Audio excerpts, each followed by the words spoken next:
Au moment où j'ai vu ma fille, à genoux, en train de récurer le carrelage des toilettes du café, un engourdissement glacial s'est répandu dans ma poitrine, une sensation qui n'était rien d'autre qu'une pure trahison.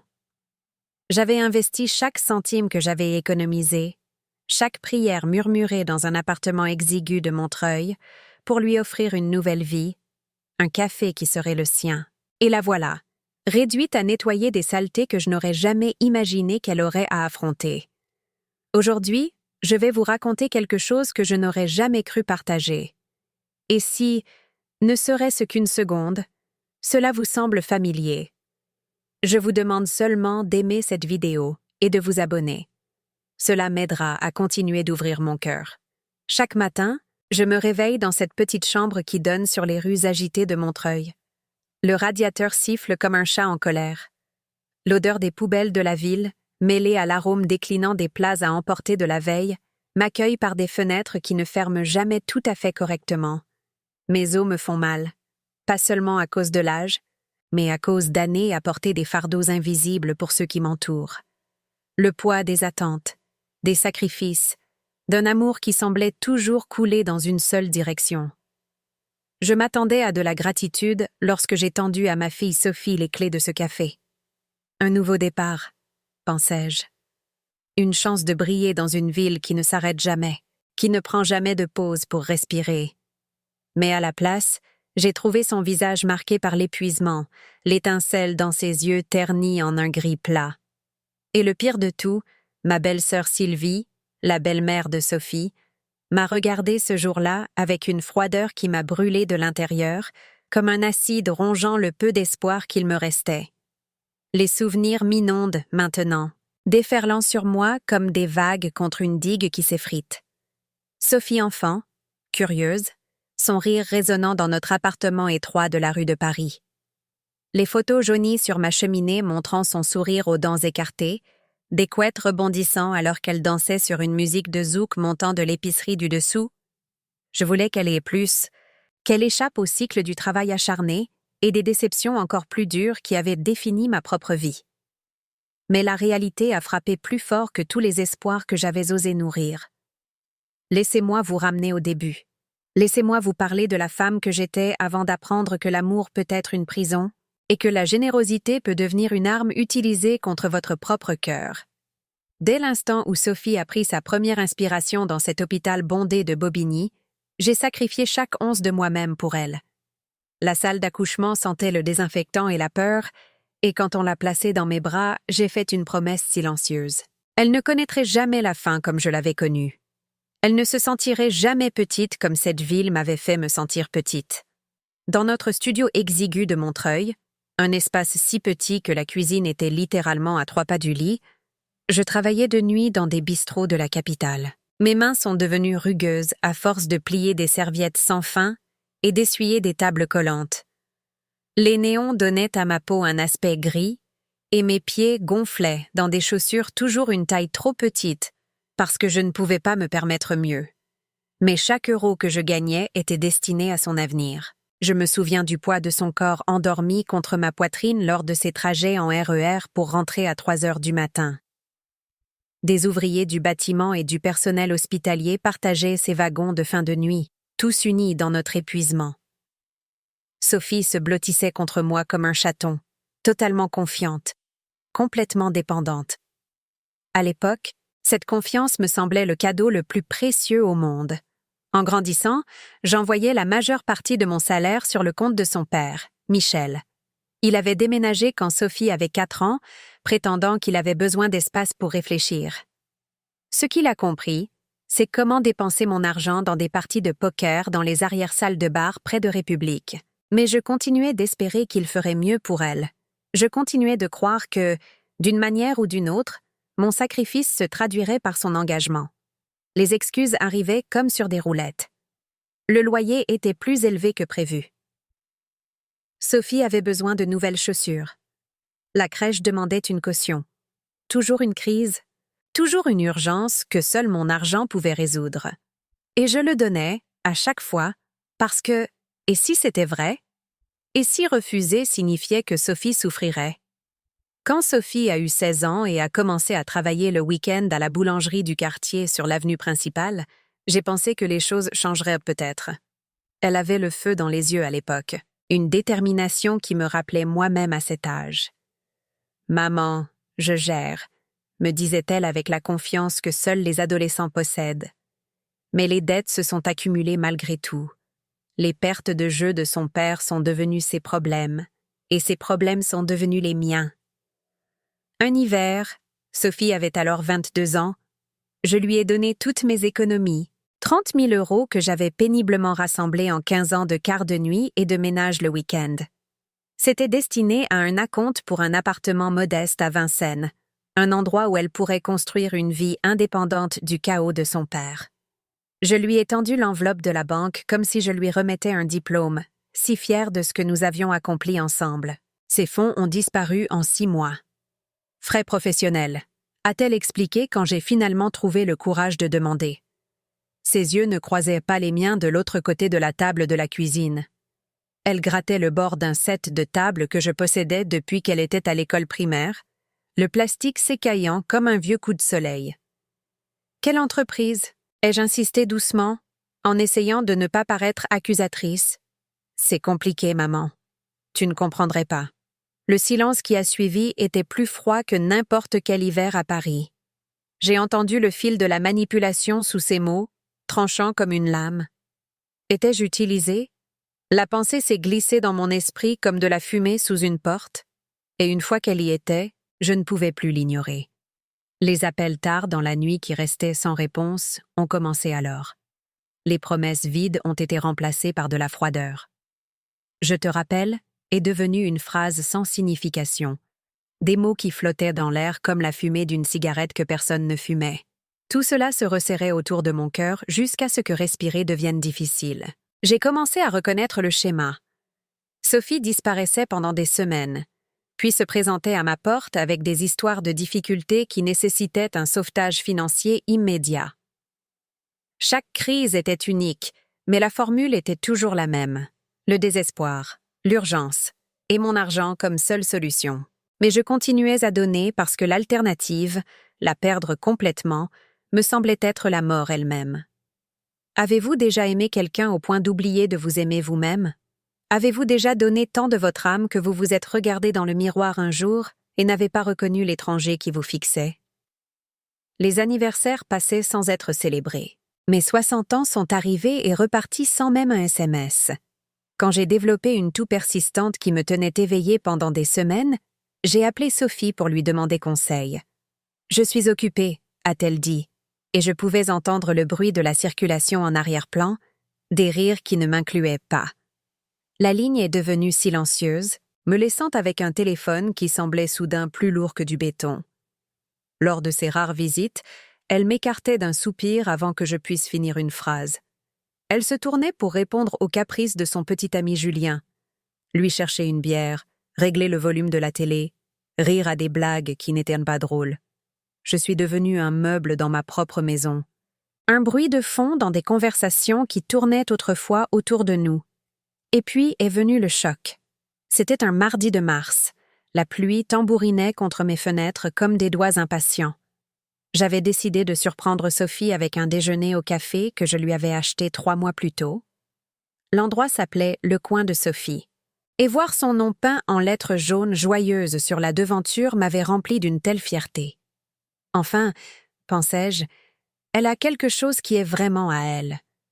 J'ai poussé la lourde porte vitrée, m'attendant à la trouver derrière le comptoir, peut-être en train d'apprendre à utiliser la machine à expresso ou de discuter avec les clients. Au lieu de cela, la salle était gérée par une adolescente aux cheveux violets et aux yeux ennuyés. « Où est Sophie ?» ai-je demandé. La jeune fille a haussé les épaules. « À l'arrière, je crois. » J'ai suivi le couloir étroit, passant devant des cartons de grains de café et de produits de nettoyage, devant un petit bureau encombré de reçus et de factures impayées. La porte des toilettes était entr'ouverte, et elle était là. Ma fille. À genoux, récurant les joints du carrelage avec une brosse à dents. Ses cheveux étaient attachés en une queue de cheval désordonnée, et son jean était trempé d'eau sale. Elle marmonnait dans sa barbe, des mots que je lui avais appris à ne jamais dire, des mots qui avaient le goût de la frustration et de la défaite. « Sophie ?» ai-je murmuré. Elle a levé les yeux, et pendant un instant, elle avait de nouveau 7 ans, surprise en train de laisser des traces de boue dans la maison. La honte et la colère se lisaient sur son visage. « Maman? Qu'est-ce que tu fais ici? » J'ai apporté le déjeuner. Je pensais que... « Qu'est-ce que tu fais? » Elle s'est assise sur ses talons, et j'ai vu que ses genoux étaient à vif à force d'être agenouillés sur le carrelage rugueux. La femme de ménage habituelle a démissionné. Quelqu'un doit le faire. « Mais c'est ton café? Tu es la propriétaire? »« Propriétaire? » Elle a ri, mais c'était un son sans humour. « Maman, je ne possède rien. Cet endroit est à peine rentable. J'ai de la chance si je peux payer le loyer chaque mois. » Les mots m'ont frappé comme des coups physiques. Mais l'argent que je t'ai donné est allé à la mère de Julien. Elle s'est portée garante pour le bail et elle voulait protéger son investissement. En gros, je travaille pour elle maintenant. Ce jour-là, quelque chose s'est brisé en moi. L'espoir que j'avais construit autour de l'avenir de Sophie s'est effondré comme ces carreaux ébréchés sous ses doigts. Je suis restée là, à regarder ma fille brillante, capable, réduite à nettoyer les saletés des autres avec des ongles cassés et des rêves morts. J'ai marché jusqu'à l'avant du café dans un état second. Mes mains tremblaient si fort que lorsque j'ai essayé de prendre une tasse de café sur le comptoir, elle m'a glissé des doigts et s'est brisée sur le sol. Le son a résonné dans l'espace vide comme un coup de feu. Les larmes coulaient sur mon visage, mais l'employée adolescente n'a même pas levé les yeux de son téléphone. J'étais de nouveau invisible. Un fantôme hantant la vie que j'avais si durement essayé de construire. Ce soir-là, je me suis assise dans mon appartement, regardant des albums photos que je n'avais pas ouverts depuis des années. Des photos de la remise de diplôme de Sophie, de son premier emploi, des anniversaires que nous avions célébrés ensemble. Sur chaque image, j'avais l'air fatiguée. Même à l'époque, même quand je pensais être heureuse, l'épuisement était gravé dans les rides autour de mes yeux. Pour la première fois depuis des décennies, j'ai vraiment pensé à dire non. À refuser d'être ce qu'il prenait pour acquis. À refuser d'acheter l'amour avec mes sacrifices. Mais je craignais la solitude insupportable qui pourrait suivre. Mourrais-je seule, oubliée comme un manteau d'hiver jeté au fond du placard de quelqu'un d'autre? La pensée me hantait alors que je rangeais ces albums photos poussiéreux. Dans le miroir fissuré au-dessus de ma commode, mon reflet ressemblait à une étrangère, les yeux creux et s'estompant. Connaissez-vous ce sentiment?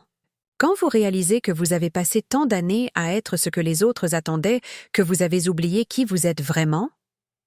Quand j'ai finalement confronté Sophie à propos de ce que j'avais vu, nous nous sommes assises à ma petite table de cuisine, la même surface en formica où elle avait fait ses devoirs 20 ans plus tôt.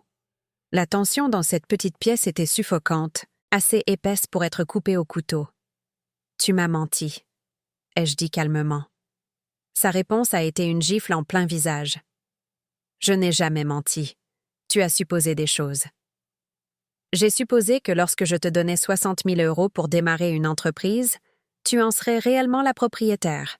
« Tu ne comprends pas ce que je traverse », a-t-elle lancé, et j'ai vu des larmes de frustration, ou peut-être de culpabilité, perler dans ses yeux. La mère de Julien s'y connaît en affaires. Elle m'aide. En te faisant nettoyer les toilettes? En m'apprenant la responsabilité. Les mots sont sortis comme si elle les avait répétés, comme le script de quelqu'un d'autre joué par la voix de ma fille. Quand avait-elle appris à parler avec les mots de quelqu'un d'autre? Mais le pire était encore à venir.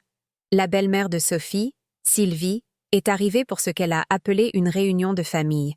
J'avais invité mon fils Robert et sa femme, Laura, pensant que nous pourrions peut-être trouver une solution ensemble, trouver un moyen d'avancer qui honorerait les besoins de chacun. Sylvie est entrée dans mon appartement comme si elle en était la propriétaire. Sac à main de marque, coiffure parfaite, une confiance qui remplissait la pièce comme un parfum cher. Elle a regardé mes meubles modestes, le canapé que j'avais acheté d'occasion il y a 15 ans, les plantes que j'avais soignées à travers plusieurs déménagements, avec un dédain à peine dissimulé. « Tu l'as toujours trop gâté », a-t-elle annoncé sans préambule, s'installant dans mon fauteuil préféré comme une reine réclamant un trône. Elle doit apprendre que le monde n'est pas juste. Ces mots m'ont frappé comme des éclats de verre, chacun trouvant sa cible avec une précision chirurgicale. Je ne l'ai jamais gâté, ai-je réussi à dire. J'ai eu 3 emplois pour lui donner des opportunités. Et regarde où ça l'a mené.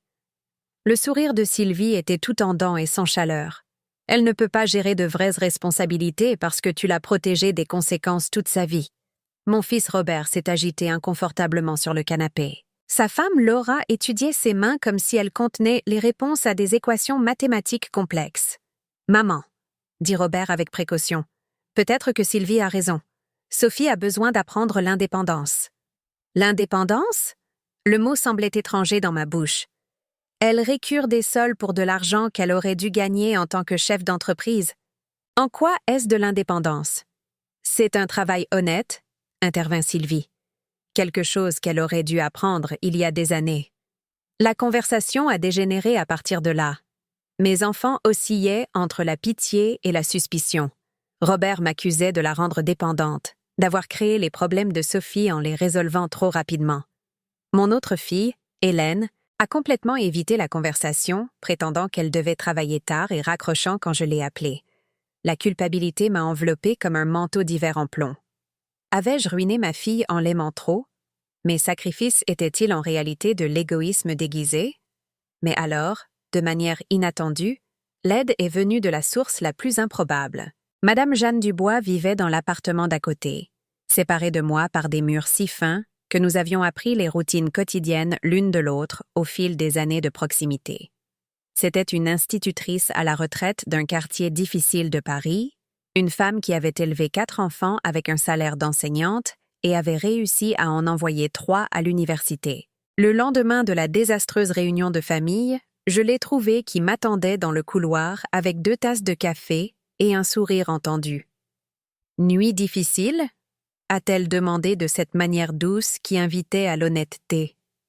Je me suis effondrée là, dans le couloir éclairé au néon, déballant tout pendant qu'elle écoutait sans jugement. Quand j'ai eu fini, elle est restée silencieuse un long moment, sirotant son café et regardant les grains de poussière danser dans la lumière de l'après-midi. « Marie, » dit-elle finalement, « j'ai enseigné aux enfants pendant 35 ans. Vous savez ce que j'ai appris? Parfois, la chose la plus gentille que vous puissiez faire pour quelqu'un est de le laisser se débattre. Non pas parce que vous ne l'aimez pas, mais parce que vous l'aimez. » Ces mots se sont installés dans ma poitrine comme des graines trouvant un sol fertile.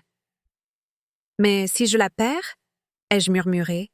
« Ma chérie, tu ne peux pas perdre quelqu'un qui ne t'a jamais vraiment appartenu, et tu ne peux pas sauver quelqu'un qui ne veut pas être sauvé. » Elle a pris mes mains dans les siennes, des mains chaudes, fortes et honnêtes.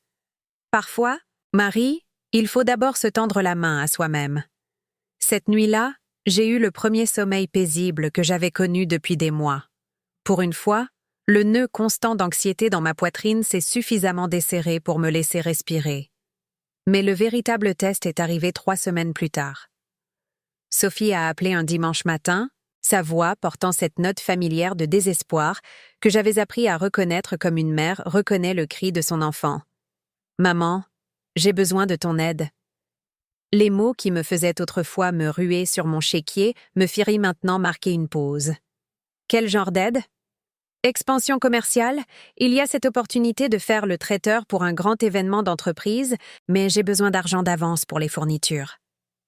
Je me suis surprise à poser des questions que je n'avais jamais posées auparavant. Combien d'argent? Quel est le délai? Que se passe-t-il si l'événement est annulé? Maman, tu me fais confiance ou non? La voilà.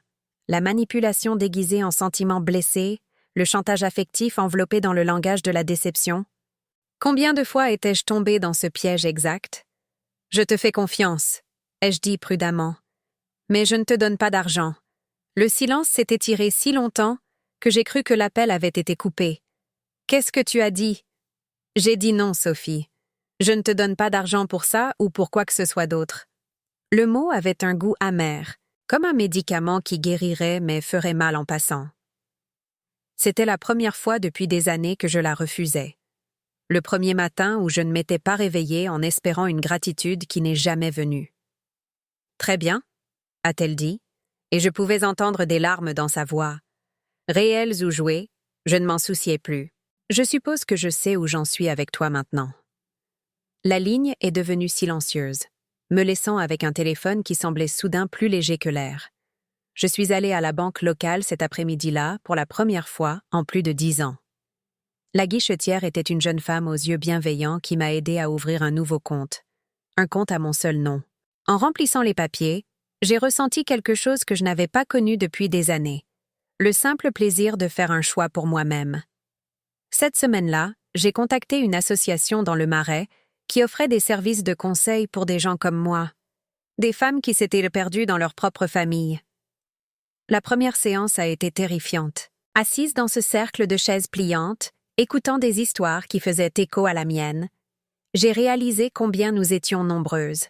Combien de mères, de grands-mères et d'épouses avaient donné jusqu'à ce qu'il ne reste plus rien à donner. L'animatrice, une femme nommée Dr Martin avec des cheveux argentés et des yeux qui avaient tout vu, nous a demandé de considérer une idée radicale, que fixer des limites n'était pas de la cruauté, mais de la gentillesse. Que dire non aux autres signifiait parfois se dire oui à soi-même.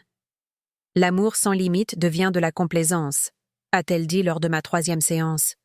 Et la complaisance n'est pas de l'amour, c'est la peur de l'abandon déguisée en générosité. Chaque mot était comme une clé tournant dans une serrure dont je n'avais pas réalisé l'existence. Mais le plus dur était encore à venir. Pendant des mois après que j'ai cessé de donner de l'argent à Sophie, notre relation est devenue une guerre froide, menée par des silences inconfortables et des accusations transmises par d'autres membres de la famille. Robert appelait pour me dire que Sophie avait des difficultés. Hélène mentionnait nonchalamment que j'étais peut-être trop dure. La pression pour céder était énorme, comme essayer de respirer sous l'eau. Chaque fibre de mon être voulait faire ce chèque, aplanir le conflit, acheter la paix avec mon compte d'épargne. Mais j'ai tenu bon, même lorsque la solitude semblait pouvoir me tuer. Puis est venue la nuit qui a tout changé. Sophie a demandé un appel Zoom familial. C'était en février, et la neige tombait devant ma fenêtre en ces gros flocons paresseux qui rendent la ville presque belle. Je me suis assise à ma table de cuisine avec mon ordinateur portable, regardant les petites cases apparaître à l'écran. Sophie et Julien de leur appartement. Robert et Laura de leur maison en banlieue. Hélène de sa chambre d'étudiante où elle terminait son master. Sylvie, bien sûr, au premier plan avec un éclairage parfait et un arrière-plan qui criait le luxe. « Nous devons parler du comportement récent de maman », a commencé Sophie, et j'ai su immédiatement que c'était une embuscade. Pendant 1 heure, ils se sont relayés pour expliquer mes échecs. Comment j'avais abandonné Sophie au moment où elle en avait besoin. Comment mon égoïsme déchirait la famille. Comment mon refus d'aider était la preuve que je ne l'avais jamais vraiment aimée. Sylvie, naturellement, a porté le coup de grâce.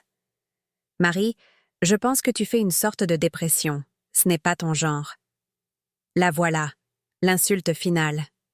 Non seulement j'avais tort, mais j'étais folle de penser que j'avais le droit d'avoir tort.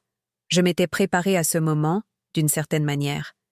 J'avais apporté un album photo pour leur montrer, des photos de tous les sacrifices, de toutes les nuits blanches, de toutes les fois où j'avais choisi leurs besoins avant les miens. Mais assise là, à les écouter réécrire l'histoire que nous avions vécue ensemble, j'ai repoussé l'album. « Je n'achèterai plus l'amour », ai-je dit, et ma voix était stable même si mes mains tremblaient. « Respectez-moi ou perdez-moi ». Le silence qui a suivi était assourdissant. Sylvie a ricané. « Pour qui te prends-tu, Marie ? Tu as élevé tes enfants pour qu'ils aient besoin de toi, et maintenant tu les punis pour ça. »« Peut-être, » ai-je dit. Peut-être que j'ai fait des erreurs, mais je n'en fais plus. J'ai fermé l'ordinateur portable sans dire au revoir, mettant fin à l'appel avec la même finalité que je mettais à ce chapitre de ma vie. Cette nuit-là, j'ai enfermé l'album photo dans un tiroir à côté de mon lit.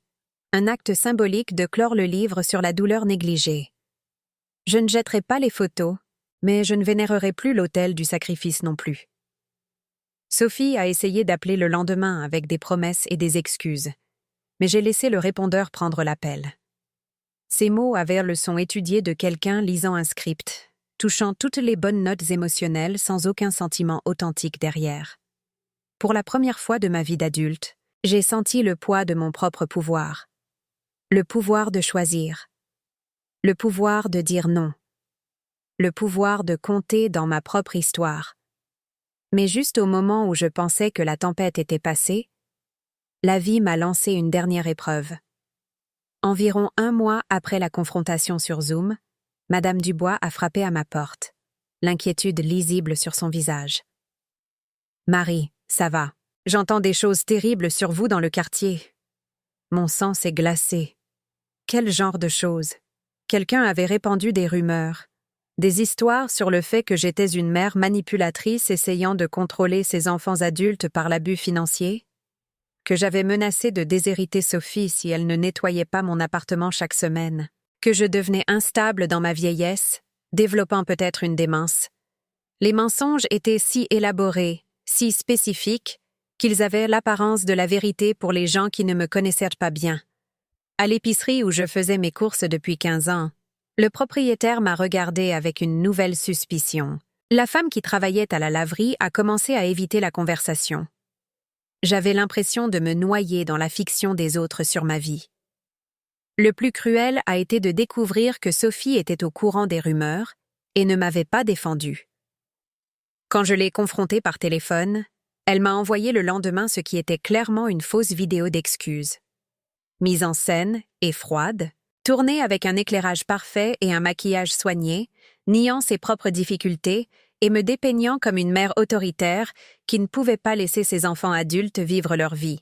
« Ma mère traverse des changements ces derniers temps », a-t-elle dit à la caméra avec une tristesse étudiée. Je pense qu'elle a du mal à s'adapter à mon indépendance. Je l'aime, mais je ne peux pas la laisser contrôler ma vie. La vidéo avait été publiée sur Facebook avec des commentaires de personnes que je ne connaissais même pas, des parents de la famille de Julien, des inconnus qui se sentaient qualifiés pour juger mon éducation sur la base d'une performance de 3 minutes. Ça m'a piqué comme une gifle en public, comme si ma honte la plus privée était exposée pour le divertissement. Mais voici la chose étrange. Même si la douleur me brûlait comme de l'acide, je suis restée immobile, silencieuse, mais inébranlable.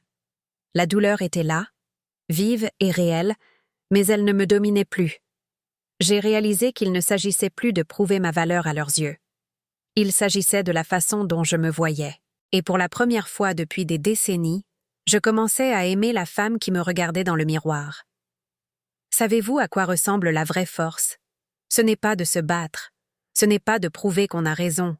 C'est de s'asseoir tranquillement dans la vérité de qui l'on est, pendant que les autres inventent des contes de fées sur votre vie. La transformation ne s'est pas faite du jour au lendemain. Pendant des semaines après la publication de la vidéo, j'ai lutté contre l'envie de me défendre, de raconter ma version de l'histoire, de faire comprendre aux gens. Mais Madame Dubois, sage comme toujours, m'a arrêtée. « Ma chérie, tu n'as pas besoin de convaincre qui que ce soit de ta valeur. Les gens qui comptent le savent déjà. Les gens qui ne savent pas ne comptent pas. » Alors, au lieu de me battre, j'ai commencé à construire. Je me suis inscrite à un cours de poterie à la maison de quartier de Montreuil.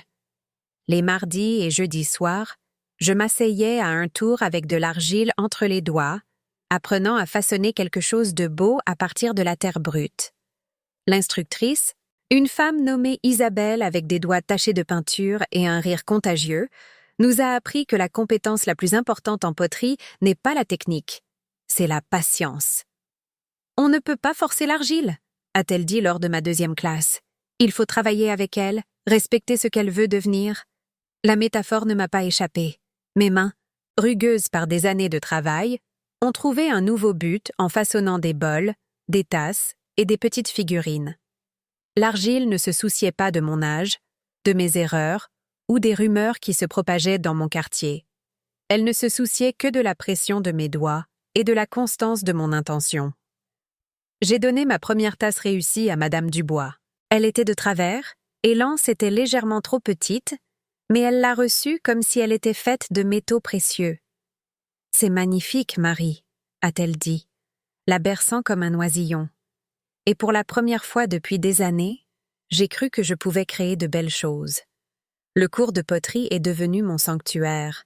mais ce n'était que le début. J'ai redécoré mon petit appartement en commençant par le salon qui avait le même aspect depuis 15 ans. Des fleurs fraîches du marché du coin, des soucis oranges et des marguerites blanches qui me rappelèrent le soleil. Une nouvelle lampe avec une lumière chaude qui rendait tout plus doux. Des coussins dans des tons de bleu profond et de vert, des couleurs qui me calmaient au lieu de m'angoisser.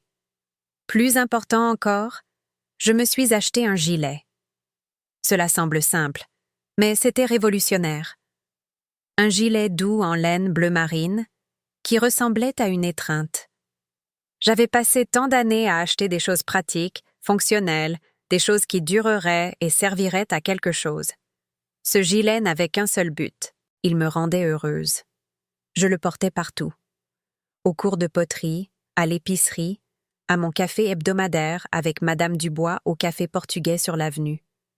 C'est devenu mon armure, mon rappel que je méritais de belles choses simplement parce que j'étais vivante, que je respirais et que j'étais digne de soins. Les changements étaient petits mais profonds. J'ai commencé à me promener dans Montreuil tôt le matin, avant que la ville ne se réveille complètement. Les rues étaient différentes à cette heure-là, plus calmes, plus douces, pleines de possibilités au lieu de chaos. J'ai découvert des coins de mon propre quartier que je n'avais jamais remarqués. Un jardin partagé niché entre des immeubles, une petite boîte à livres peinte en jaune vif, une fresque de papillons qui couvrait tout un mur. J'ai commencé à avoir de vraies conversations avec des inconnus. La femme qui tenait le restaurant libanais sur une grande artère se souvenait de mon nom et commençait à me mettre de côté le bon pain. Le jeune homme qui emballait les courses au supermarché m'a parlé de ses projets d'études d'ingénieur. Le vieil homme qui nourrissait les pigeons dans le parc tous les après-midi partageait des histoires de son enfance en Algérie. Ce n'étaient pas des relations basées sur le besoin, l'obligation ou la manipulation. C'étaient des liens basés sur la simple gentillesse humaine, le genre d'interaction que j'avais oublié possible. Le café de ma fille se tenait toujours de l'autre côté de la rue, en face de mon arrêt de bus, son nom peint dans ces lettres jaunes joyeuses qui m'avaient autrefois rempli d'une telle fierté. Maintenant, il servait de rappel différent, non pas de mon échec, mais de ma liberté. Je pouvais parfois voir Sophie à travers les vitres, généralement derrière le comptoir au lieu d'être à genoux à récurer les sols. Les affaires semblaient s'améliorer, Julien était là moins souvent.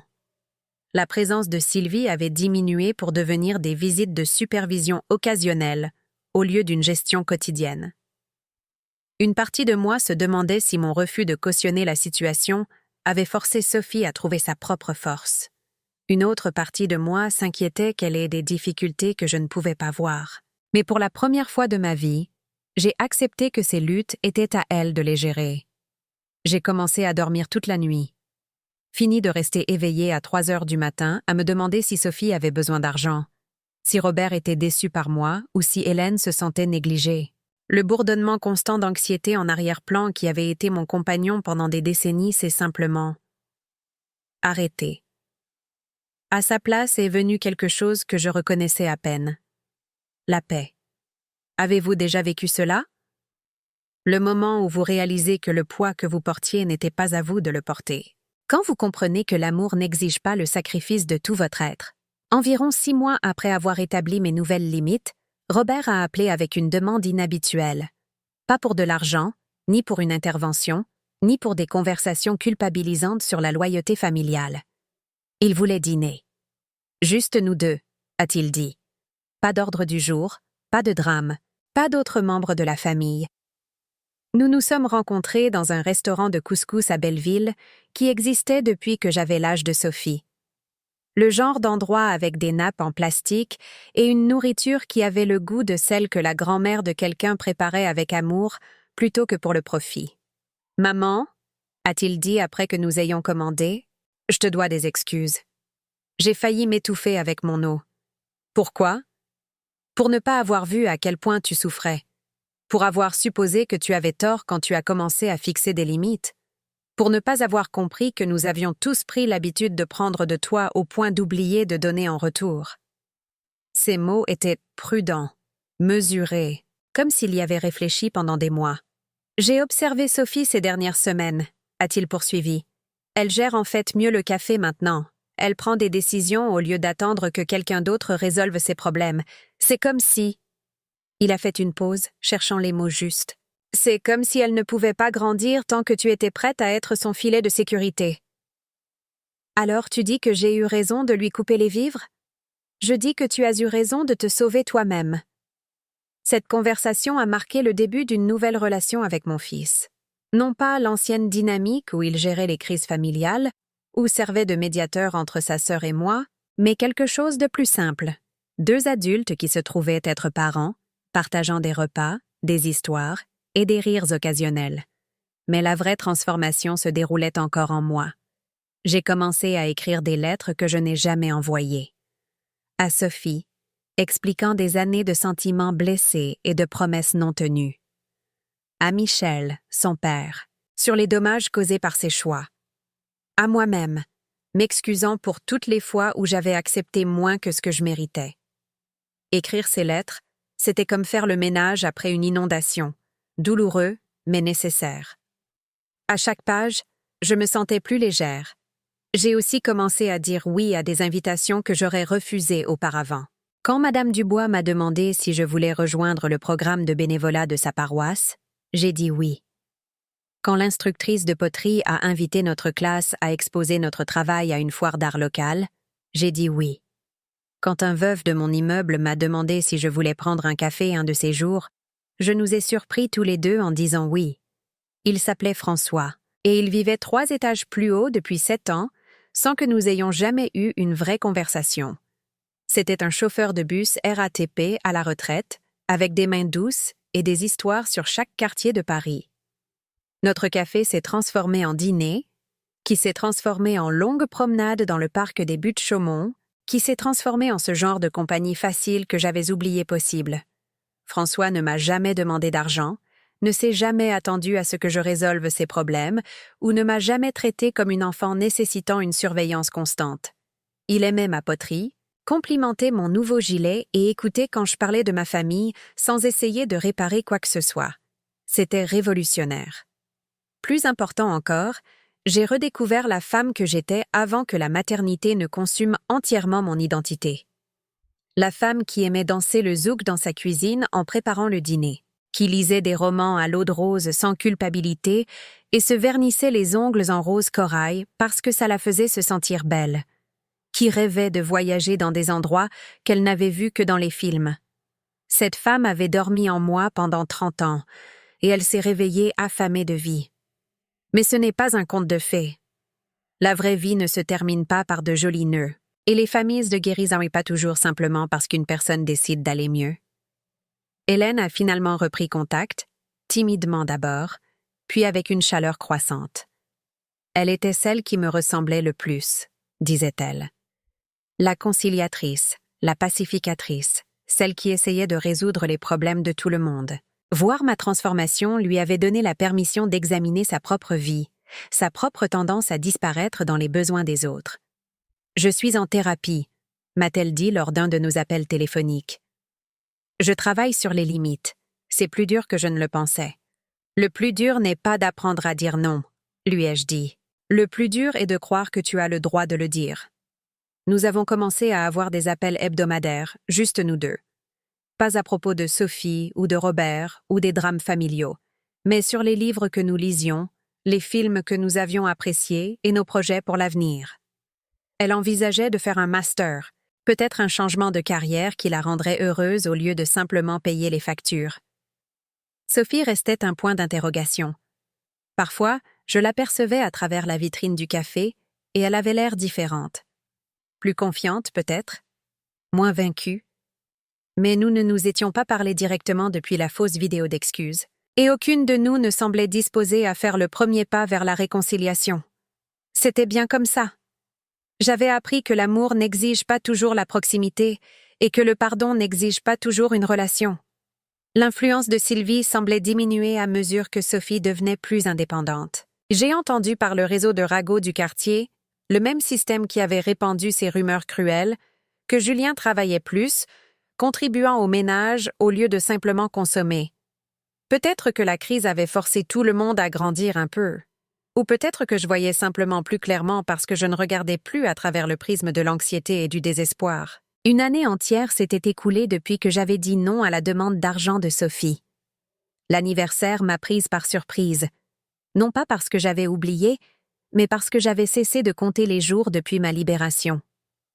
J'étais assise près de ma fenêtre un dimanche soir, regardant le coucher de soleil peindre la ligne d'horizon de Paris dans des tons d'or et de rose, la même vue que j'avais regardée pendant 15 ans, mais qui semblait maintenant différente. Plus belle. Plus pleine de possibilités. Sur mes genoux se trouvait une tasse que j'avais faite en cours de poterie, remplie d'un café qui avait le goût du luxe parce que j'avais acheté la marque chère sans culpabilité. Sur la table à côté de moi se trouvaient des lettres d'Hélène, des photos de mon récent voyage en Normandie avec François et une pièce de poterie dont j'étais particulièrement fière. Une petite sculpture d'un oiseau aux ailes déployées. La sculpture n'était pas parfaite. Une aile était légèrement plus longue que l'autre et le bec était un peu de travers. Mais elle capturait quelque chose de vrai. Le moment du décollage, lorsqu'un oiseau s'engage dans le vol, sans savoir où le vent le portera. Ce soir-là, j'ai essayé de me souvenir de la femme que j'étais 1 an plus tôt. La femme qui se réveillait anxieuse et se couchait coupable, dont chaque décision était filtrée par les besoins et les attentes des autres. Elle me semblait être un personnage d'un livre que j'avais lu il y a longtemps. Familier, mais distant, réel, mais plus pertinent pour mon histoire actuelle.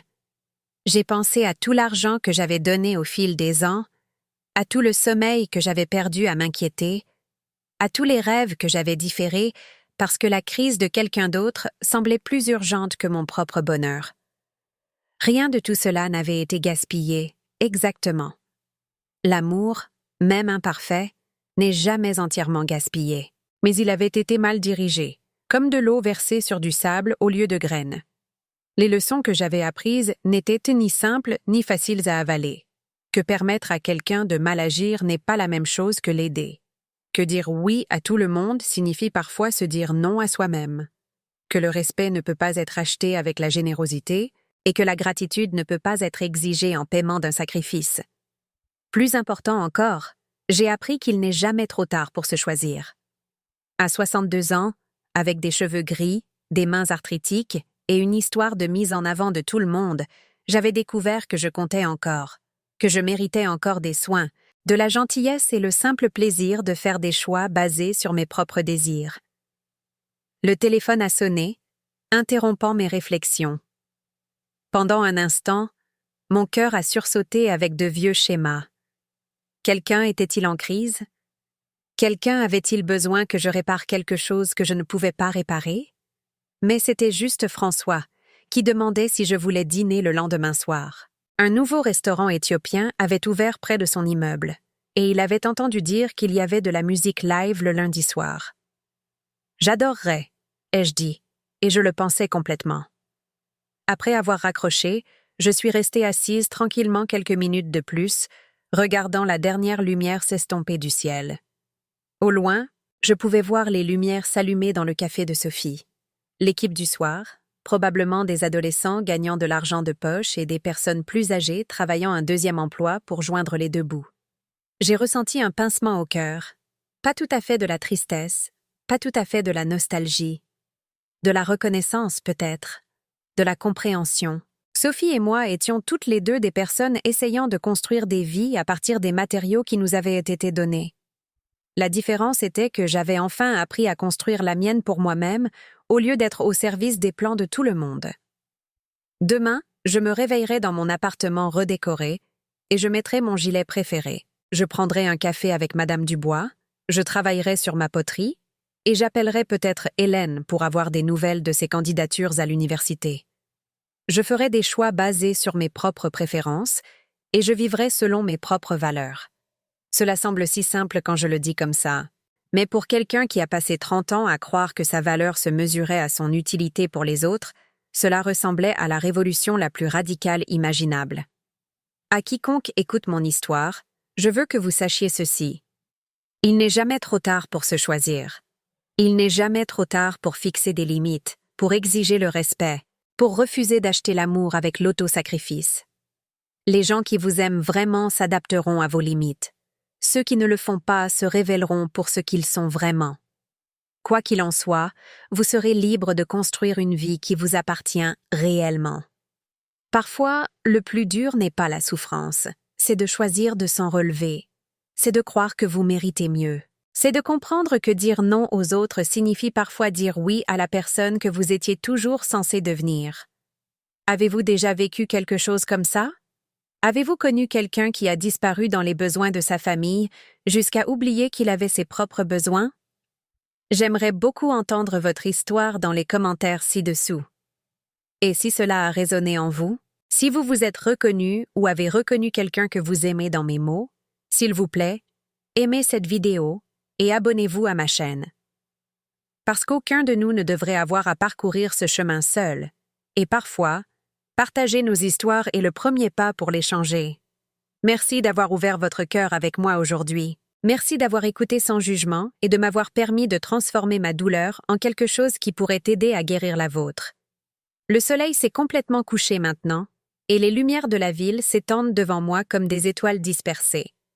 Demain est une page blanche, et pour la première fois depuis des décennies, c'est à moi de décider ce que j'y écrirai. Ce sentiment, cette liberté, vaut tout ce qu'il m'a coûté de le trouver.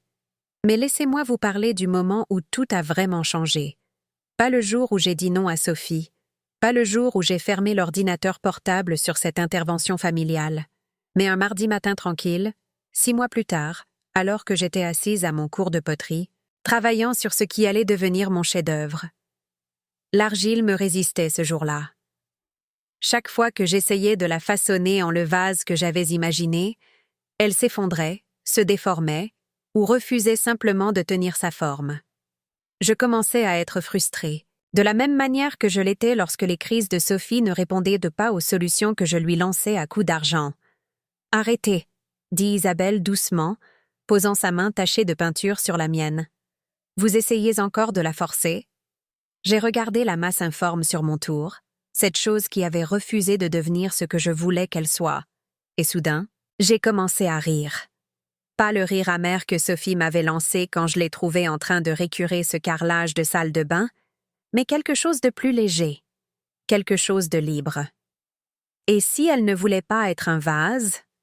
a demandé Isabelle. « Et si elle voulait être tout autre chose ?»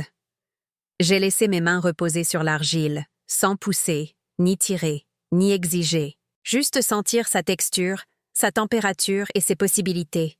Et lentement, sans rien forcer, elle a commencé à prendre forme sous mes doigts. Pas un vase, mais un bol. Large et peu profond et parfaitement imparfait, avec des parois assez épaisses pour supporter du poids sans se briser. Quand je l'ai soulevé du tour, j'ai vu que j'avais créé quelque chose de beau. Non pas malgré la résistance de l'argile, mais parce que j'avais appris à travailler avec elle au lieu de contre elle. Ce bol est maintenant sur ma table de cuisine, rempli de fruits du marché que je visite tous les samedis. Des pommes, des poires et des oranges que j'achète simplement parce qu'elles sont belles. Pas parce qu'elles sont pratiques, en promotion ou nécessaires pour les besoins de quelqu'un d'autre.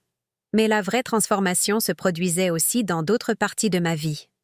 Le bénévolat à la paroisse de Madame Dubois m'avait fait rencontrer des femmes qui avaient vécu des versions de mon histoire. Des mères qui avaient donné leurs derniers euros à des enfants qui n'avaient jamais dit merci. Des épouses qui avaient eu 3 emplois pendant que leurs maris poursuivaient des rêves qui ne se sont jamais matérialisés. Des grands-mères qui avaient élevé les enfants de leurs enfants pour être oubliés une fois la crise passée. Nous avons formé un groupe de soutien informel qui se réunissait les jeudis soirs au sous-sol de l'église.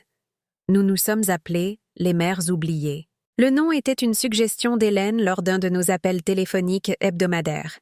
Elle avait suivi mon parcours avec une attention qu'elle n'avait jamais portée à mes sacrifices. « Maman, a-t-elle dit, tu n'es plus oubliée. Tu te souviens de toi-même. » Le groupe a commencé avec 5 femmes et est passé à 15, puis 20. Des femmes de tous âges, bien que la plupart d'entre nous ayons plus de 50 ans. Nous avions passé des décennies à croire que notre valeur résidait dans notre utilité, que l'amour était quelque chose que nous devions mériter par le service et le sacrifice. Dans ce sous-sol, entouré de chaises pliantes, de l'odeur légère de café et de cet éclairage fluorescent qui fatigue tout le monde, nous avons appris à nous voir différemment, à reconnaître que nous ne soutenions pas nos familles en disparaissant dans leurs besoins. Nous leur permettions de ne jamais apprendre à avoir besoin d'eux-mêmes. Maria Elena, une femme de 70 ans qui avait élevé 9 enfants et d'innombrables petits-enfants, nous a raconté le jour où elle a cessé de préparer le dîner pour son fils de 40 ans qui vivait encore dans son sous-sol.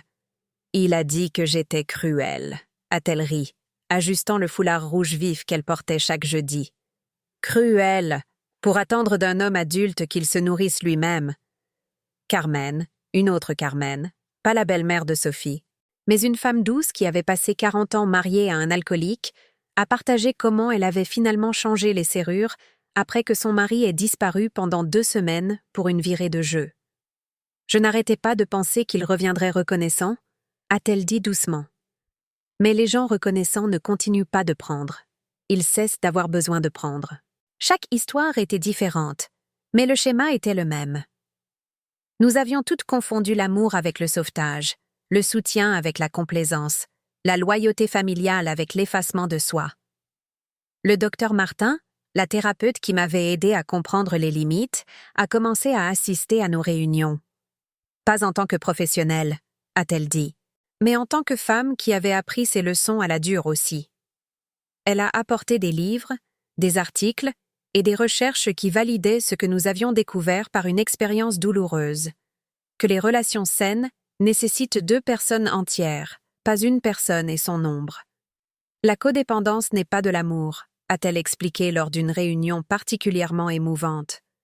C'est la peur de l'abandon déguisé en générosité. Le véritable amour exige du courage. Le courage de laisser les gens se débattre, de les laisser échouer, de les laisser découvrir leurs propres forces. J'ai commencé à partager mon histoire lors de ces réunions, pas la version éditée que je m'étais racontée pendant des années, mais toute la vérité. L'argent que j'avais donné à Sophie tout en mangeant du riz et des haricots pendant des semaines. Les nuits où j'avais fait des doubles services pour qu'elle puisse quitter des emplois qui étaient en dessous de son potentiel. Les anniversaires et les vacances que j'avais célébrées seule alors qu'elle était trop occupée par des crises pour appeler. Dire ces mots à haute voix, en présence de femmes qui comprenaient, c'était comme pratiquer une chirurgie sur mon propre cœur. Douloureux, mais nécessaire. Guérisseur. Un jeudi soir, à la fin de l'automne, une nouvelle femme a rejoint notre cercle.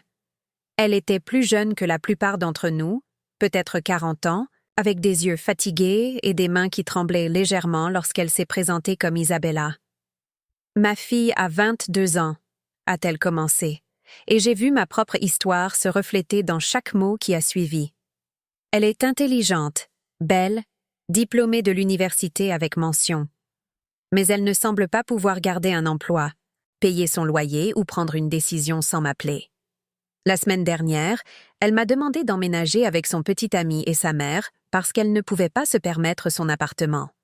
Quand j'ai dit non, elle m'a accusée de ne pas me soucier de son bonheur. La pièce était silencieuse, à l'exception du bourdonnement de l'ancien chauffage dans le coin. Nous avions toutes été Isabella.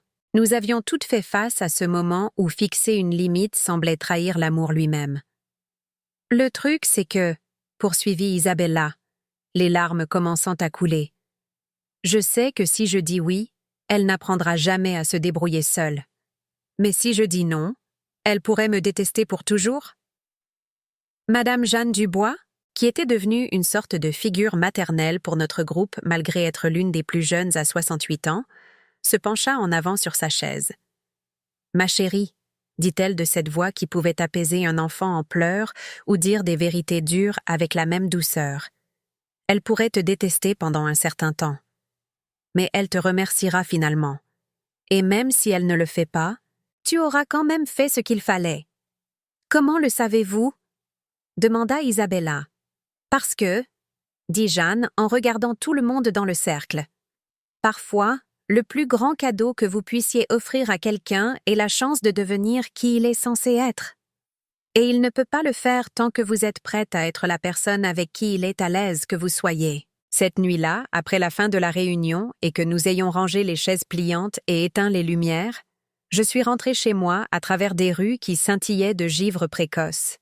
L'air était assez froid pour que je sois reconnaissante de mon gilet bleu marine, assez chaud pour me rappeler que l'hiver n'était pas permanent. J'ai pensé à Isabella et à sa fille, à Sophie et au café, à toutes les façons dont l'amour peut devenir une prison lorsque nous confondons sacrifice et soutien. Dans mon sac à main, je portais une petite figurine en poterie que j'avais fabriquée la semaine précédente, une femme aux bras grands ouverts, non pas pour étreindre quelqu'un d'autre, mais pour célébrer sa propre existence. J'avais prévu de la donner à François, mais soudain, j'ai su qu'elle appartenait à Isabella. Un rappel que parfois, la chose la plus aimante que vous puissiez faire est de prendre votre place dans votre propre vie. Les saisons ont changé, et nous aussi. Le printemps est arrivé tôt cette année-là, et avec lui, une sorte d'agitation que je n'avais pas ressentie depuis des décennies. Un matin d'avril, je me suis réveillée avec une idée si audacieuse qu'elle m'a fait peur. Je voulais voyager. Pas le genre de voyage pratique dont j'avais toujours parlé, visiter Robert en banlieue, ou emmener Hélène voir des universités, mais le genre égoïste, indulgent. Je voulais voir des endroits qui n'existaient que pour leur beauté, manger de la nourriture que je ne pouvais pas prononcer, dépenser de l'argent pour des expériences au lieu des urgences des autres. François et moi avions parlé de faire un voyage ensemble. Rien de dramatique, peut-être un long week-end en Bretagne pour voir la mer. Mais ce matin-là, en regardant par ma fenêtre le cerisier en fleurs dans la cour en bas, la Bretagne me semblait trop petite. Je voulais voir l'océan. Le vrai océan, pas les eaux polluées au large des côtes, mais celui qui s'étendait jusqu'à l'horizon et changeait de couleur avec la lumière. Je voulais marcher sur des plages où le sable était blanc au lieu de gris, où les seuls sons étaient les vagues et les mouettes au lieu des klaxons et des sirènes. L'agente de voyage que j'ai consultée? Oui, je suis allée dans une vraie agence de voyage. Non pas parce que je ne savais pas utiliser Internet, mais parce que je voulais parler à une vraie personne de mes rêves. A semblé surprise quand j'ai dit que je voulais y aller seule. « Vous êtes sûre ?» a-t-elle demandé, ses doigts planant au-dessus du clavier. « Nous avons de super offres sur les forfaits pour couple. »« J'en suis sûre, » ai-je dit, et je l'étais. François était merveilleux, mais ce voyage m'appartenait à moi seule. Il s'agissait de revendiquer mon espace dans le monde, pas de le partager. 3 semaines plus tard, j'étais assise sur une plage en Martinique, regardant le soleil sombrer dans une eau si bleue qu'elle semblait artificielle. Je n'étais jamais allée en Martinique auparavant. Ma grand-mère racontait des histoires sur la ville où elle avait grandi, décrivant des fleurs qui fleurissaient toute l'année et une musique qui s'échappait de chaque porte. J'avais réservé un petit hôtel à Fort-de-France, le genre d'endroit qui accueillait les voyageurs en solo, les retraités et les gens qui voulaient disparaître dans leur propre vie pendant un certain temps. Ma chambre était minuscule mais propre, avec un balcon qui donnait sur des rues pavées et des bâtiments peints de couleurs qui me faisaient penser au bonheur. Pendant 5 jours, je n'avais aucun horaire, aucune obligation, aucun besoin de quelqu'un d'autre à considérer. Je prenais mon petit déjeuner au lit en lisant des romans à l'eau de rose que j'avais achetés à l'aéroport. J'ai passé des heures à flâner dans les galeries d'art et les marchés, achetant des choses simplement parce qu'elles me plaisaient. Une assiette en céramique peinte à la main, un bracelet en argent, un livre de poésie que je pouvais à peine comprendre, mais que j'aimais quand même. Le 3e jour, j'ai fait une excursion dans la forêt tropicale. La guide était une femme de mon âge nommée Chantal. Oui, encore une autre. Mais celle-ci avait des yeux bienveillants et un rire qui me rappelait ma grand-mère. Elle racontait des histoires sur l'histoire de l'île, montrait des oiseaux que je n'avais jamais vus, et me faisait me sentir comme une exploratrice plutôt qu'une touriste. « Vous venez de la région parisienne ?» a-t-elle demandé pendant notre pause déjeuner, quand j'ai mentionné avoir grandi en banlieue. « Oui, mais ma grand-mère venait d'ici. Je n'étais jamais venue avant. »« Ah !» a-t-elle dit, hochant la tête comme si cela expliquait tout.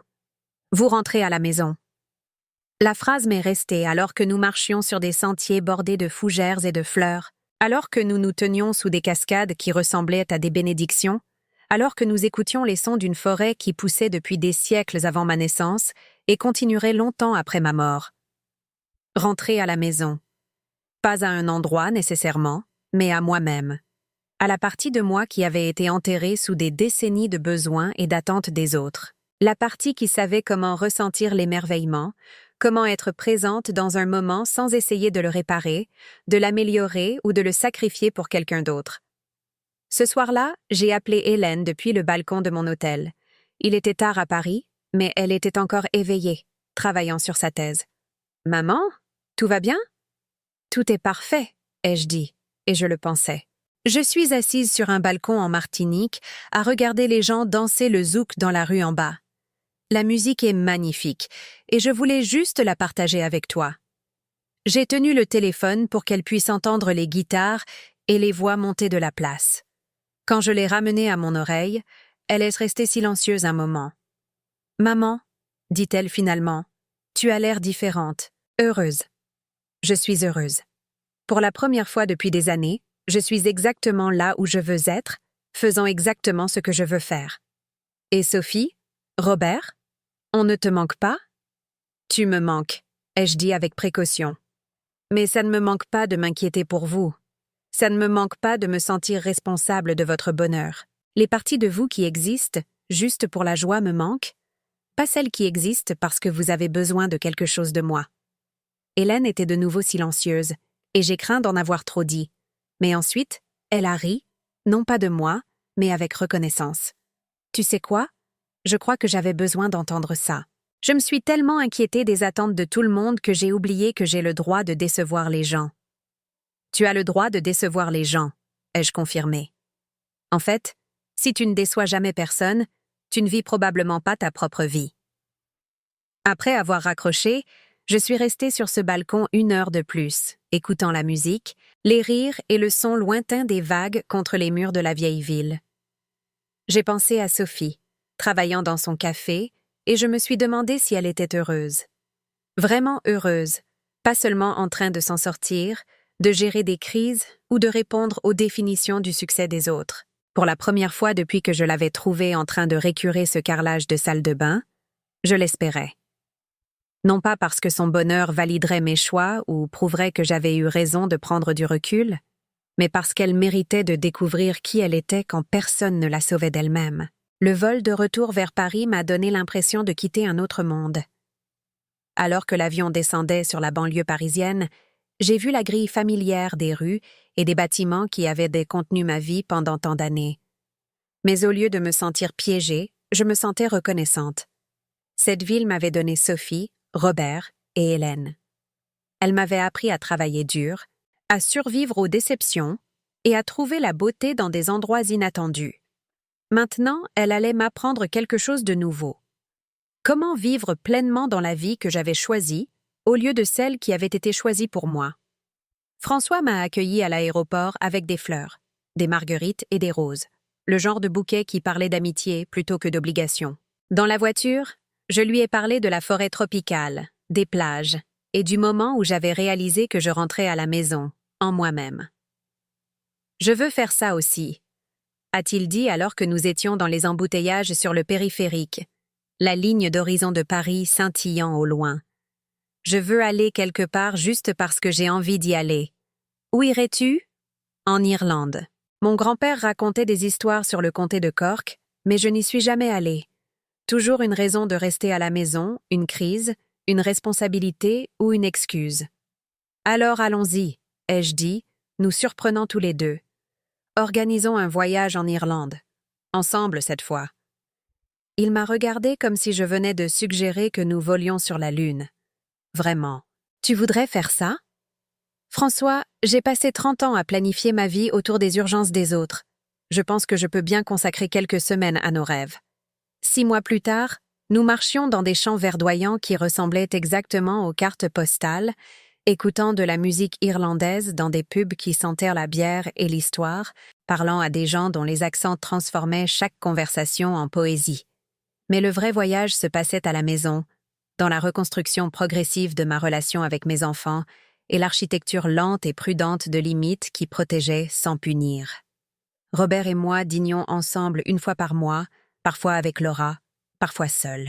Nos conversations avaient évolué au-delà de la gestion des crises familiales pour inclure les livres que nous lisions, les endroits que nous voulions visiter, Des souvenirs qui ne tournaient pas autour de la résolution de problèmes ou de la gestion du dernier drame de Sophie. Hélène appelait chaque semaine, mais pas parce qu'elle avait besoin de quelque chose. Elle appelait parce qu'elle voulait partager sa vie avec moi, ses recherches de thèse, son nouveau petit ami, ses projets de passer un été en Espagne après son diplôme. Elle avait appris à me voir comme une personne avec des intérêts et des opinions, pas seulement comme une ressource pour un soutien émotionnel ou un sauvetage financier. Et Sophie restait le mystère, la blessure non cicatrisée, la relation que j'avais dû amputer pour sauver le reste de ma vie. Jusqu'à un mardi matin de septembre, exactement 2 ans après l'avoir trouvée en train de récurer le carrelage de la salle de bain, lorsque mon téléphone a sonné avec son nom à l'écran. Je l'ai regardé pendant 3 sonneries, mon cœur battant contre mes côtes. Madame Dubois était en visite par hasard, et elle me regardait avec ce genre d'attention calme qui vient du témoignage de nombreux moments difficiles. « Vous n'êtes pas obligé de répondre », a-t-elle dit doucement. « Mais si elle a besoin de... » Marie. La voix de Jeanne m'a arrêtée en pleine phrase. Et si elle n'avait besoin de rien? Et si elle voulait juste parler? J'ai répondu à la 5e sonnerie. « Maman. » La voix de Sophie était différente. Plus calme, moins certaine, sans le ton de manipulation ou de désespoir que j'avais appris à reconnaître comme une sirène d'alarme. « Bonjour Sophie. » Elle a fait une pause, et j'ai entendu le bruit de la circulation en arrière-plan, les sons familiers d'un grand boulevard. « Je quitte le café. Je voulais que tu le saches. »« Tu quittes. » Julien et moi avons rompu il y a 6 mois. Je gère l'endroit moi-même depuis, et il est en fait rentable. Mais Sylvie veut vendre l'immeuble, et je ne peux pas me permettre de le lui acheter. J'ai ressenti l'ancienne envie familière de demander de combien d'argent elle avait besoin, d'offrir des solutions avant même d'avoir compris le problème. Mais la voix du docteur Martin a résonné dans ma mémoire. Aimer sans sauver, soutenir sans permettre. « Où iras-tu » ai-je demandé à la place. J'ai trouvé un travail, un vrai travail, avec des avantages et tout. Travail social, en fait. Je travaille avec des familles en crise. Elle a ri, et cela semblait authentique pour la première fois depuis des années. Il s'avère que toutes ces années à gérer les urgences de tout le monde m'ont qualifiée pour quelque chose. C'est merveilleux, Sophie. Le silence s'est étiré entre nous, rempli de tout ce que nous n'avions pas dit pendant 2 ans. Finalement, elle a repris la parole. « Maman, je te dois des excuses, de vraies excuses cette fois. Tu ne me dois rien. » « Si, je te le dois. » Sa voix était ferme maintenant, plus stable. « J'ai profité de ton amour. J'ai utilisé ta culpabilité et ta peur de me perdre pour te manipuler afin que tu résolves des problèmes que j'aurais dû résoudre moi-même. Et quand tu as finalement dit non, j'ai essayé de faire de toi la méchante au lieu de prendre la responsabilité de mes propres choix. J'ai fermé les yeux, sentant quelque chose de serré dans ma poitrine commencer enfin à se desserrer. Je suis en thérapie, a poursuivi Sophie. Une vraie thérapie, pas un conseil de crise.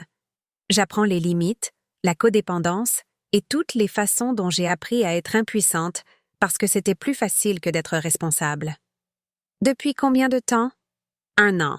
Le départ de Julien a en fait été la meilleure chose qui me soit arrivée. Ça m'a forcée à découvrir qui j'étais quand on ne me sauvait pas. Madame Dubois m'a serré la main, ses yeux brillants de larmes qu'elle était trop polie pour verser. « Je veux te voir, » a dit Sophie, « mais seulement si tu veux me voir. Et seulement si nous pouvons construire quelque chose de nouveau au lieu d'essayer de réparer ce qui était cassé. » J'ai regardé par ma fenêtre le café de l'autre côté de la rue, les lettres jaunes épelant son nom, la vie que j'avais essayé de lui acheter et qui nous avait finalement appris à toutes les deux la différence entre aider et permettre. « J'aimerais bien, » ai-je dit. « Mais j'ai besoin que tu saches quelque chose d'abord. »« Quoi ? » ?»« Je suis différente maintenant. Je ne serai plus ton filet de sécurité, et je ne m'excuserai pas d'avoir des besoins, des limites et une vie qui ne tourne pas autour de tes crises. »« Je sais, » dit-elle doucement. « Et j'en suis reconnaissante.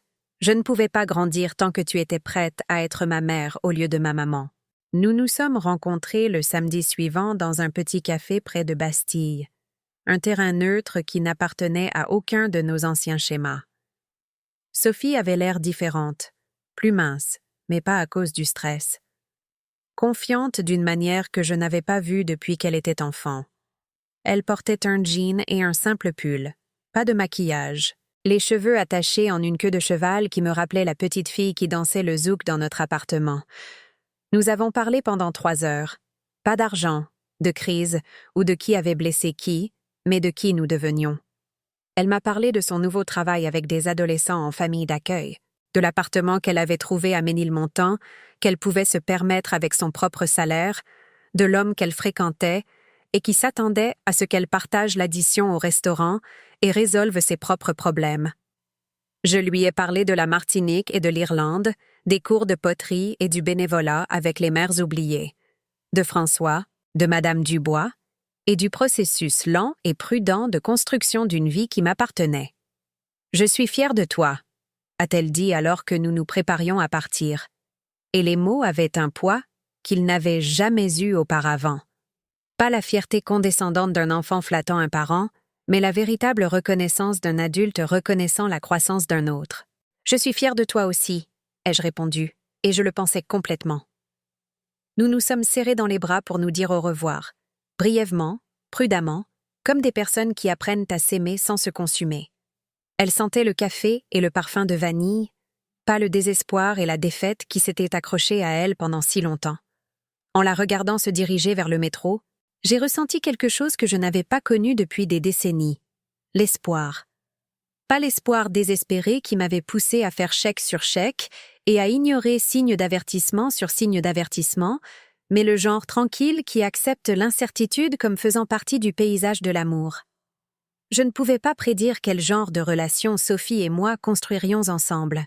Je ne pouvais pas garantir que les anciens schémas ne referaient pas surface ou que les limites ne seraient pas testées. Mais pour la première fois depuis sa naissance, je n'essayais pas de contrôler le résultat. J'étais simplement disponible pour toute relation que nous pourrions créer en tant que 2 adultes qui s'aimaient et avaient enfin appris la différence entre l'amour et le besoin. Les saisons ont de nouveau tourné, et la vie s'est installée dans des rythmes que je n'aurais jamais imaginé possibles. Les cours de poterie le mardi et les réunions du jeudi avec les mères oubliées.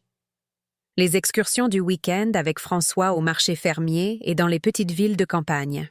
Les dîners mensuels avec Robert et Laura, qui avaient commencé à me demander conseil sur leur propre relation au lieu de supposer que j'avais besoin de leurs conseils sur la mienne. Sophie et moi avons développé un schéma de nous voir toutes les quelques semaines, parfois avec Hélène, parfois seule. Nous étions prudentes l'une avec l'autre, respectueuses des limites que nous avions toutes les deux appris à construire. Elle n'a jamais demandé d'argent, et je n'ai jamais offert de conseils non sollicités. Nous parlions de livres, de films et de son travail avec les enfants placés. Parfois, nous parlions du passé, mais comme d'une histoire plutôt que d'une munition. Hélène a obtenu son master ce printemps-là et a déménagé à Barcelone pour une bourse d'1 an. Avant de partir, elle a passé un week-end avec moi dans mon petit appartement, dormant sur le canapé comme elle le faisait enfant, mais me parlant comme l'adulte qu'elle était devenue. « Maman », a-t-elle dit le dernier matin, alors que nous partagions un café et des pâtisseries de la boulangerie du coin, « j'ai besoin que tu saches quelque chose. » Qu'est-ce que c'est? Ouji, te voir apprendre à te choisir m'a donné la permission de faire de même. Je pensais que pour aimer quelqu'un, il fallait disparaître dans ses besoins. Tu m'as appris que le véritable amour nécessite 2 personnes entières. Elle m'a tendu un petit paquet emballé. À l'intérieur se trouvait un cadre photo en argent contenant une photographie de sa remise de diplôme. Non pas le portrait de famille formel que nous avions pris, mais une photo prise sur le vif de moi, riant de quelque chose que Madame Dubois avait murmuré pendant la cérémonie. « C'est qui tu es vraiment ?» a dit Hélène. « C'est la maman dont je me souviens quand j'étais petite, avant que tu n'oublies comment être heureuse. » J'ai gardé cette photo sur ma table de chevet, à côté de l'oiseau en poterie aux ailes déployées, des lettres qu'Hélène envoyait d'Espagne et d'un petit coquillage que j'avais ramassé sur cette plage en Martinique. Ce sont devenus mes talismans, des rappels de la femme que j'avais découverte sous des décennies d'attente des autres, la femme qui pouvait voyager seule, fixer des limites et créer de belles choses avec ses mains. La femme qui méritait l'amour sans avoir à l'acheter avec l'autosacrifice. Au moment où je termine de vous raconter cette histoire, cela fait 3 ans que j'ai dit non à la demande d'argent de Sophie.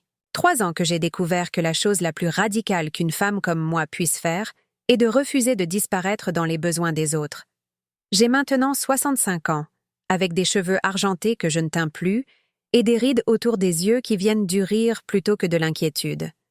Mon arthrite me ralentit parfois, mais elle ne m'empêche pas de travailler l'argile, de me promener dans de nouvelles villes ou de danser dans ma cuisine quand François n'est pas là pour assister à mes terribles mouvements de zouk.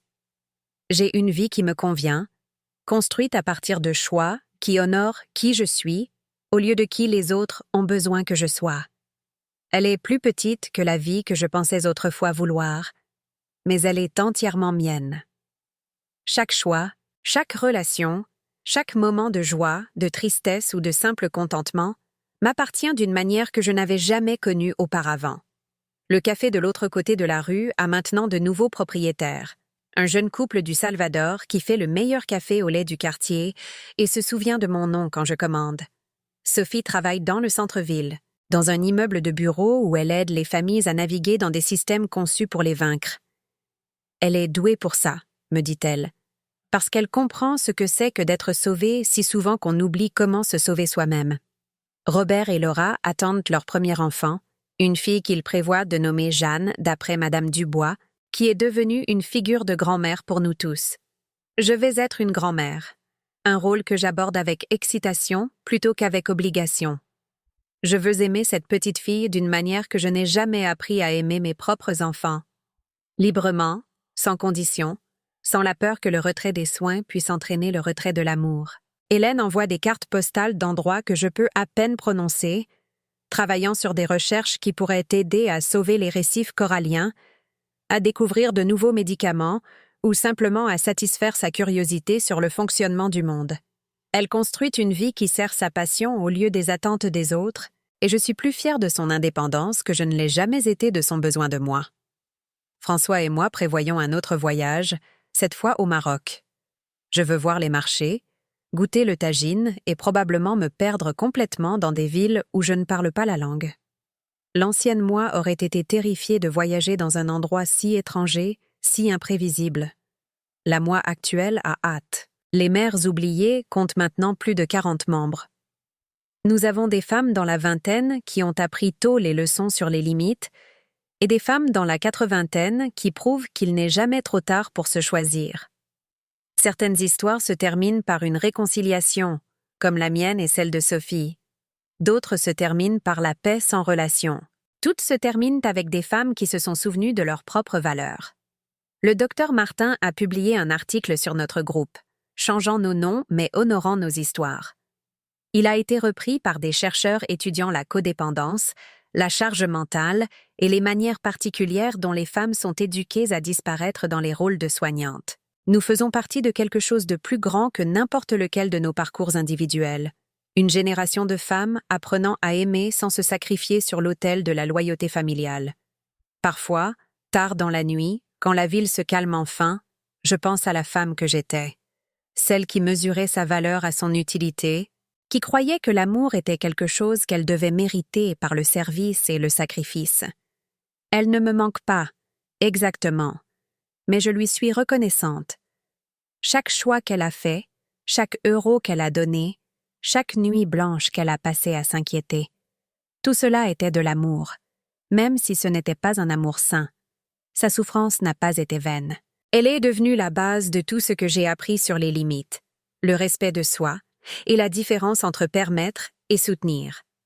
Elle m'a appris que l'on peut aimer quelqu'un complètement sans être responsable de son bonheur et que le plus grand cadeau que l'on puisse faire à ses enfants est la chance de découvrir leur propre force. Plus importante encore, elle m'a appris qu'il n'est jamais trop tard pour choisir différemment. À 62 ans, alors que la plupart des gens supposent que votre caractère est figé et que vos schémas sont permanents, j'ai découvert que je pouvais changer. Que je pouvais construire de nouvelles relations basées sur le respect mutuel, plutôt que sur le besoin mutuel.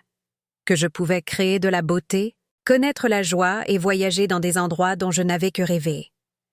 Si vous écoutez ceci, et que vous vous reconnaissez dans mon histoire, si vous êtes la personne que tout le monde appelle quand ils ont besoin de quelque chose, si vous avez donné tant de vous-même que vous ne savez plus qui vous êtes sous la carapace de soignante, je veux que vous sachiez qu'il n'est pas trop tard. Vous pouvez apprendre à dire non sans vous sentir coupable. Vous pouvez fixer des limites sans perdre l'amour. Vous pouvez vous choisir sans être égoïste. Vous pouvez construire une vie qui vous appartient, pas aux personnes qui ont appris à avoir besoin de vous, plus qu'elles n'ont besoin de grandir. Ce ne sera pas facile. Les gens résisteront à votre transformation. Ils vous traiteront d'égoïste, de cruel ou de folle. Ils essaieront de vous faire revenir à vos anciens schémas par des larmes, de la colère et des accusations. Certaines relations ne survivront pas à votre refus de permettre le dysfonctionnement. Mais vous survivrez. Plus que survivre, vous découvrirez des parties de vous-même qui dorment depuis des décennies. Vous vous souviendrez de rêves que vous aviez oubliés et développerez des intérêts qui n'ont rien à voir avec les besoins de qui que ce soit d'autre. Vous construirez des relations basées sur le choix plutôt que sur l'obligation, sur l'amour plutôt que sur la culpabilité. Les gens qui vous aiment vraiment s'adapteront à vos limites. Ceux qui ne le font pas se révéleront pour ce qu'ils sont vraiment. Quoi qu'il en soit, vous serez libre de devenir qui vous avez toujours été censé être. Merci d'avoir écouté mon histoire. Merci d'avoir été témoin de ce voyage du sacrifice à l'affirmation de soi, de la complaisance à l'autonomisation, de l'achat de l'amour à sa construction sur des bases saines. Si cela a résonné en vous, s'il vous plaît, partagez-le avec quelqu'un qui a besoin de l'entendre. Aimez cette vidéo, abonnez-vous à ma chaîne, laissez un commentaire sur votre propre parcours vers les limites et le respect de soi. Nous n'avons pas à parcourir ce chemin seul.